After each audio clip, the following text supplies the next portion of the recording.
Absolute value inequalities. This is a relatively rare topic on the test, so it doesn't often appear, but it may appear, especially on one of the harder problems. If you haven't seen the introductory material on absolute value in the lesson Positive and Negative Numbers 2 in the Arithmetic and Fraction module, I strongly suggest watching that lesson before you watch this one. So from that lesson, recall the distance definition of absolute value. Absolute value is the distance of x from 0. And of course, distance is always positive, which is why the absolute value is always positive. The absolute value of x minus 5 is the distance of x from 5. Absolute value of x plus 3 is the distance of x from negative 3. This way of thinking about absolute value is enormously helpful in understanding inequalities that involve absolute values. Here's a practice question. Pause the video and then we'll talk about this. Okay, express the absolute value of x minus 7 is less than or equal to negative 3 as an ordinary inequality, an inequality not involving the absolute value. Well, we start off from 7 on the number line, and we can go a distance of 3 from that starting point. We can go a distance of 3 in either direction. So when we go down 3, we get to 4. When we go up 3, we get to 10. Those are the two endpoints. Because it's less than or equal to, that means that the endpoints are included. So x can be 4 and x can be 10. Those are the endpoints. And so everything between them is allowed. And so this would just be 4 is less than or equal to x is less than or equal to 10. So that re-expresses that absolute value inequality as an ordinary inequality.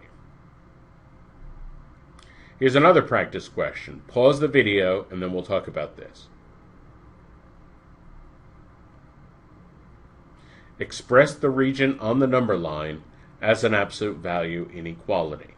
So as an ordinary inequality, that would be easy. As an ordinary inequality, this is just x is greater than 20 and less than 90.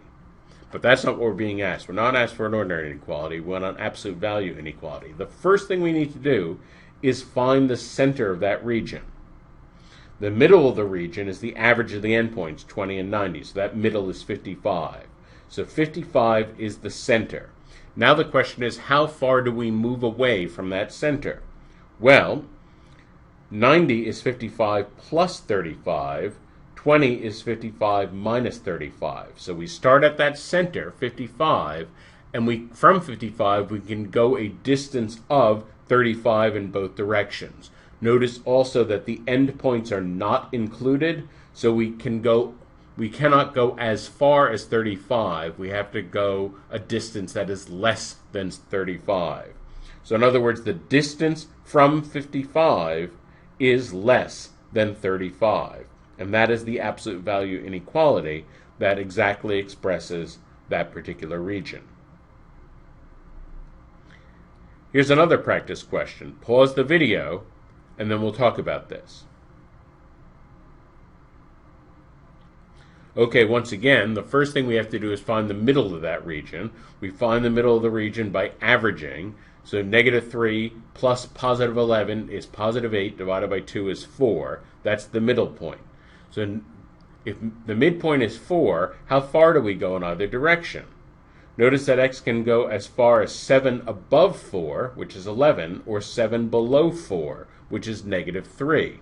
Notice also that those endpoints are included, so the distance can be less than 7. The distance can also be equal to 7. It can go a distance of 7 away from 4, and that's still included.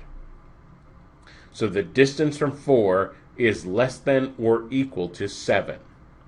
And that's the absolute inequality expression of that same region.